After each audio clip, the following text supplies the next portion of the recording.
গৰিয়া হিচাপে নহয় যে মিয়া হিচাপে কৰ্তব্যৰ দায়িত্ব আমি পালন কৰি আছো। মুছলমান মানুহখিনিৰ মাজত ভাগ ভাগ কৰাৰ ষড়যন্ত্ৰবিলাক আচলতে বন্ধ কৰিব লাগে। আৰু মিয়াসকল এটা মছজিদতে নমাজ পঢ়ো, কোৰাণ আমাৰ ধৰ্মীয় গ্ৰন্থ, আমি অসমীয়া হয়। কোকৰাঝাৰৰ মাজমজিয়াত যি অমানৱীয় উচ্ছেদ চলাইছিলে তাৰে বিৰোধিতা কৰি পেলাই আমি বিভিন্ন আমাক যি সংখ্যালঘুসকলক টাৰ্গেট কৰি হাৰেছমেণ্ট কৰি আছিলে, সেই ক্ষেত্ৰত আমি 2 ঘণ্টীয়া অৱস্থান ধৰ্মঘট কাৰ্যসূচী লৈছিলোঁ। আৰু তাত মই মন্তব্য প্ৰকাশ কৰিছিলোঁ যে গৰিয়া মৰিয়া দেশী বুলি কোনো কথা নাই। আমি এজ এ মুছলমান হিচাপে অসমত যিহেতু আমি বসবাস কৰোঁ, মুছলমান মানুহখিনিৰ ওপৰত যি ধৰণে অন্যায় আৰু অত্যাচাৰ হৈ আছে, এই ক্ষেত্ৰত 1,40,00,000 মুছলমানসকলক আমি প্ৰতিবাদ কৰাৰ কাৰণে, ন্যায় নিৰাপত্তা অধিকাৰৰ স্বাৰ্থত কথা কোৱাৰ কাৰণে আচলতে আহ্বান জনাইছিলোঁ। আৰু সেই প্ৰসংগ টানি আনি পেলাই নেমচুৰ নামটো তেখেতসকলে লৈছে, যাৰ কাৰণে আমি প্ৰতিক্ৰিয়া প্ৰকাশ কৰিবলৈ বাধ্য হৈছোঁ। তেখেতসকলে কৈছে যে 1,40,00,000 যি মানুহৰ লগত আমি গৰিয়া মৰিয়াসকল নাই, যিসকল আচলতে প্ৰব্ৰজনকাৰী, যিসকল মানে যি মিয়া হিচাপে তেখেতসকলে ক'ব বিচাৰিছে। আচলতে মোৰ নামটো হৈছে সৈয়দ হাফিজুল ইছলাম। মোৰ নিজৰ পৰিচয়টো দিব লাগিব। মই বিটিআৰ সমিতি নেমচুৰ সভাপতিৰ দায়িত্বত আছোঁ। মোৰ লগত দেশী সম্প্ৰদায়ৰ লোক আছে। দেশী আমাৰ মফিজুল হক, তেখেত কোকৰাঝাৰ জিলাৰ সভাপতি। আচলতে আমি যে আমাৰ অসমখনক, শান্তিৰ অসমখনক আমি সকলো জাতি জনগোষ্ঠীৰ লগতে বিশেষভাৱে আমি মুছলমান হিচাপে মানে খুব সুন্দৰভাৱে আছোঁ। আৰু মুছলমান হিচাপে থাকি পেলাই আমাৰ যি অধিকাৰ, এই অধিকাৰক লৈ আমি মাত মাতি আছোঁ।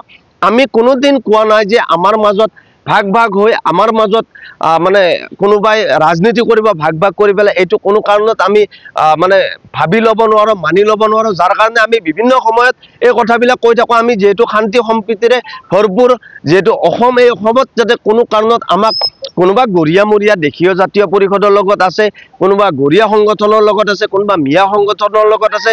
সাংগঠনিকভাৱে যিহেতু সংবিধানেই দিছে অধিকাৰ, সংগঠন গণতান্ত্ৰিক সংগঠনৰ লগত নিজৰ অধিকাৰৰ কাৰণে, নিজৰ জাতিটোৰ কাৰণে, জনগোষ্ঠীটোৰ কাৰণে কাম কৰিব লাগে। তাতে ক'বলগীয়া নাই, ৱেলকাম, আমি স্বাগতম জনাইছোঁ।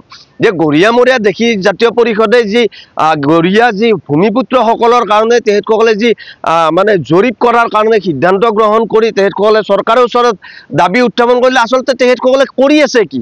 আজিলৈকে কিয় গৰিয়াসকলক মানে যি জৰীপ কৰিব লাগে, জৰীপ কিয় কৰিব পৰা নাই? দুখৰ বিষয়। তেখেতসকলৰ গৰিয়া অধ্যক্ষৰ নিচিনা দায়িত্ব দিয়াৰ পিছত 100 কোটি টকা ধাৰ্য কৰা হৈছিল খিলঞ্জীয়া গৰিয়া মৰিয়া দেশীসকলৰ কাৰণে। ক'ত গ'লে 100 কোটি টকা?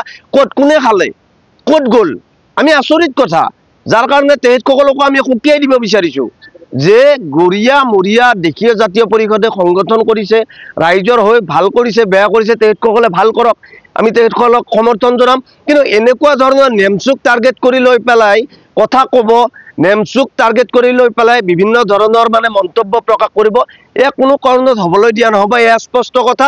কিন্তু আৰু এটা কথা ক'ব লাগিব, এই যে আপোনাৰ গোৱালপাৰা, ধুবুৰী, লখিমপুৰ, এই যি অঞ্চলবিলাকত দেশী মানুহক উচ্ছেদ কৰিছে, এই উচ্ছেদস্থলীত তেখেতসকলৰ গৈ পেলাই তেখেতসকলক যে পুনৰ সংস্থাপন কৰি দিব লাগে দেশীসকলক, তেখেতসকলৰ কৰণীয় কি? তেখেতসকলৰ দায়িত্ব কি? তেখেতসকলে যাব লাগিছিল নে নাই? আৰু তেখেতসকলে এই ক্ষেত্ৰত নিমাত কিয় হৈ আছে? তেখেতসকলৰ ওচৰত সেই দুখৰ সমভাগী কিয় হোৱা নাই? আমি কিন্তু প্ৰান্তে প্ৰান্তে বিভিন্ন অঞ্চলে এজ এ দেশী বা গৰিয়া হিচাপে নহয়, এজ এ মিয়া হিচাপে নহয়, এজ এ হিউমেন বিং হিচাপে আমি মানৱীয় দৃষ্টিভংগীৰে আচলতে যিহেতু ভাৰতীয় নাগৰিকৰ বিপদৰ সময়ত এজন ভাৰতীয়ই তেখেতসকলক সংগ দিয়াটো আচলতে এজন ভাৰতীয় নাগৰিকৰ কৰ্তব্যৰ দায়িত্ব আমি পালন কৰি আছোঁ। আৰু নেমচু কেন্দ্ৰীয় কমিটি, আমি বিটিআৰ সমিতিয়ে ৰাইজৰ ন্যায় নিৰাপত্তা অধিকাৰৰ স্বাৰ্থত কাম কৰিছোঁ। আৰু কোনো আমি চৰকাৰৰ বিজেপিৰ গোলাম হৈ বিজেপিৰ ছত্ৰছায়াত কিন্তু আমি কাম কৰি থকা নাই, এয়া স্পষ্ট কথা।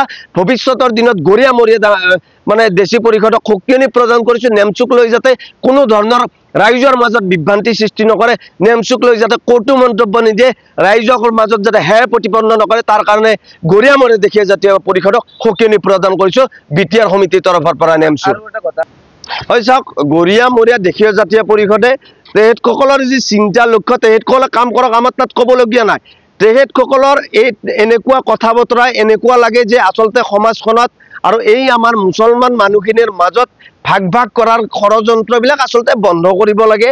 এনেকুৱা ধৰণৰ সাম্প্ৰদায়িক কথা বতৰা হ'ব লাগিব যে দেশীসকল আৰু মিয়াসকল বা গৰিয়াসকল যিয়ে নহওক আচলতে আমি এটা মছজিদতে নমাজ পঢ়ো আমাৰ এখানে গ্ৰন্থ কোৰাণ আমাৰ ধৰ্মীয় গ্ৰন্থ আমাৰ বিভিন্ন যি আমাৰ গ্ৰন্থ আছে ধৰ্মীয় গ্ৰন্থ বা আমাৰ মছজিদত আমি এটা মছজিদতে আমি নামাজ পঢ়ো আমাৰ মাজত কোনো ধৰণৰ এনেকুৱা ধৰণৰ ভেদাভেদৰ চিন্তাধাৰা নাই আমি যেহেতু এজ এ মুছলিম হিচাপে আমাৰ যিখিনি কৰণীয় আমি ধৰ্মীয় নীতিৰ ভিতৰত আমি যেহেতু চলো তো এইখিনিয়ে আমি তেখেতসকলক মানে ক'ব বিচাৰিছোঁ আচলতে যে আমাৰ মাজত যিটো ভাগ কৰাৰ যিটো মানসিকতা আমাৰ মাজত যিটো মানে যি ষড়যন্ত্ৰ আৰম্ভ কৰিছে ৰাজনীতিক কিছুমান নেতাৰ জৰিয়তে কিছুমান ছাত্ৰ সংগঠনে আচলতে পৰিচালিত হয় নেকি আমাৰ এনেকুৱা ধৰণৰ এটা চিন্তা হৈছে যাৰ কাৰণে তেখেতসকলক আমি আহ্বান জনাইছোঁ ভৱিষ্যতৰ দিনত যাতে এনেকুৱা ধৰণৰ মন্তব্য নকৰে যেহেতু আমি এজ এ মুছলমান আৰু ভাৰতীয় নাগৰিক আৰু যেহেতু আমি অসমীয়া হয় তাৰ কাৰণে মই তেখেতসকলক বিনম্ৰভাৱে অনুৰোধ জনাইছোঁ